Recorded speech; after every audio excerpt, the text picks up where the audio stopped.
This summer, I had the great honor of working under the mentorship of Professor Jid Kessler in the Business Economics and Public Policy Department, and the research that I focused on dealt with how data is used to change or bolster public policy. So I focused on two primary projects. First, Teach for America, which is also known as TFA, and second, Incentivized Resume Rating, which is also known as IRR. And so to delve a little deeper, Teach for America was a project revolving around transitional grants and loans for teachers and a continuation of past research which was conducted from 2015 through 2017. And for context, Teach for America is a prestigious teacher placement program, so it pairs outstanding teachers with low-income schools for at least 2 years.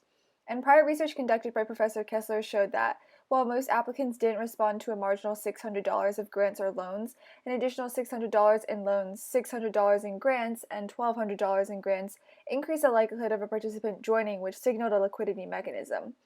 Since applicants weren't impacted by whether the funding was a grant or a loan, this suggested that many applicants faced some sort of liquidity constraints. And as a result, applicants couldn't really jumpstart their careers in education. This summer, the study is focused on following up with the same TFA individuals to better understand effective ways to lessen the current U.S. teacher shortage. Since TFA doesn't have data on applicants who rejected TFA or on TFA alumni in general, it's our role to collect this data. And rather than analyzing survey data, which introduces bias, we use data scraping mechanisms to analyze how liquidity impacts career choices. Ultimately, I was able to data scrape over 4,300 TFA participants. And my second research project that I worked on was Incentivized Resume Rating, which aims to elicit employer preferences without bias, allowing both the recruiter and candidates seeking for a job to acquire some sort of satisfaction without deception, which is really the key differentiating factor of this project, the fact that it's deceptionless. The process basically involves employers evaluating hypothetical resumes and then rating them. Hypothetical resumes are randomized with differing demographics, experiences, leadership, activities, etc. These hypothetical resumes are then matched to real job seeker resumes, which creates incentives for both parties.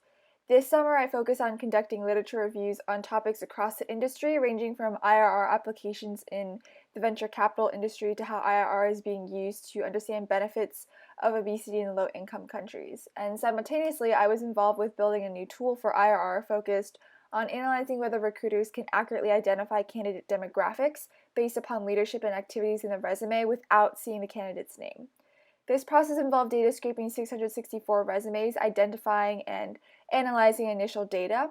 This data indicated a strong suggestion that leadership and activities do reveal candidate genders and races, with cultural associations, Greek life, and male and female sports teams serving as leading signals. This summer has been an extremely rewarding experience since I've worked with data to directly impact public policy, an area that's extremely prevalent and in constant need of attention. And the U.S. teacher shortage is often overlooked, and being able to help understand how to fix such a shortage while also reducing employer biases through IRR has truly been an invaluable experience. Thank you so much for listening to my presentation.